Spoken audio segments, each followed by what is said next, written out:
Dallas, jour 2, il est 10h. Aujourd'hui, on a passé la meilleure nuit qu'on a eue depuis presque 3 mois. On est enfin dans un logement décent et on a énormément bien dormi. Started slow, like a tree grows out in the open. These things don't grow over nights long and get old in the morning.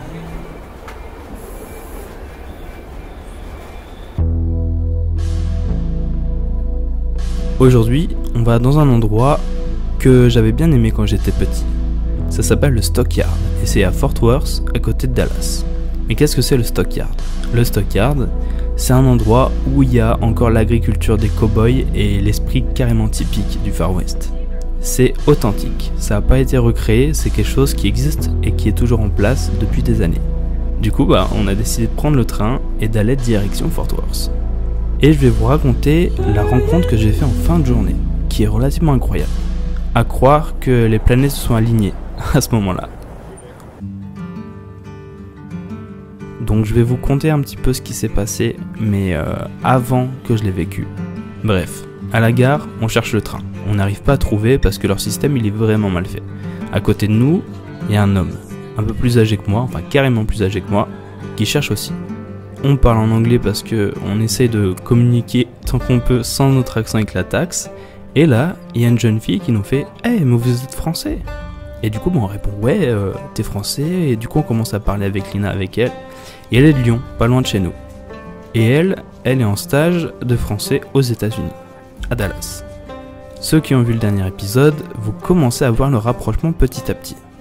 Et au fil de la discussion, à un moment, il nous dit « Bah moi, je suis en stage de français dans une école internationale à Dallas. » Et là, je la stoppe et je dis « Attends, l'école, elle s'appellerait pas DIS, Dallas International School ?»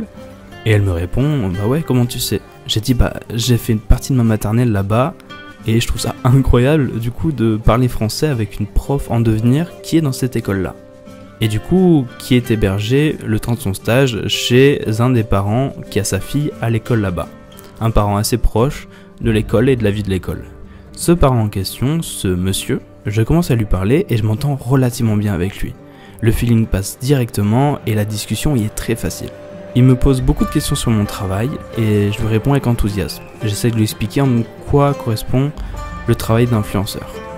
Et ce monsieur, au fil de la discussion, il me dit « Ah mais moi j'ai déjà travaillé avec une influenceuse, c'était la fille d'un ami à moi, parce que j'ai une marque de cosmétiques. » Et du coup, je me dis « Oh trop bien, moi je m'y connais pas trop en cosmétiques, et c'est quand même chaud d'avoir une marque de cosmétiques, c'est pas comme une marque de t-shirt, où t'imprimes un t-shirt et tu fais un t-shirt quoi. » En gros, il m'explique qu'il y a énormément de choses à faire. En général, pour une simple crème, ça prend environ 8 ans de développement.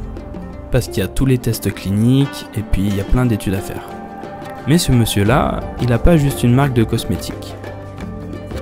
Il est aussi un grand cardiologue réputé au Texas. Un chirurgien, qui pèse dans le game. En gros, le mec, il est trop fort. Il est super fort en médecine. Et puis il m'a expliqué son amour pour la médecine, c'est-à-dire que c'est un gars vraiment qui a commencé à travailler dans les hôpitaux très jeune parce qu'il revenait d'Irak, je crois, ou d'Afghanistan, je sais plus. En gros, il est arrivé très jeune aux États-Unis et il a commencé à construire sa vie. Il a fait des petits jobs, il a travaillé dans un hôpital et ça le fendait le cœur de voir des gens mal et il a commencé à avoir envie de les aider naturellement. Il a commencé les études de médecine et puis petit à petit, il est arrivé jusqu'au stade de cardiologue.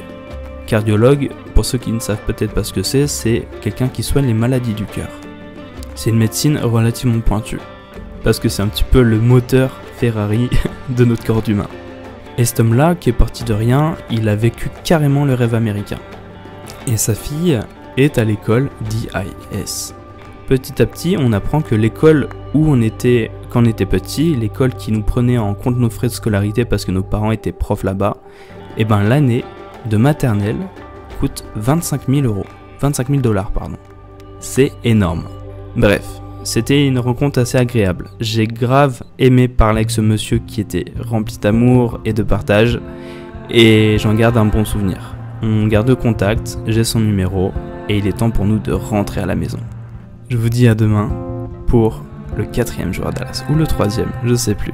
Bref, bisous, à demain.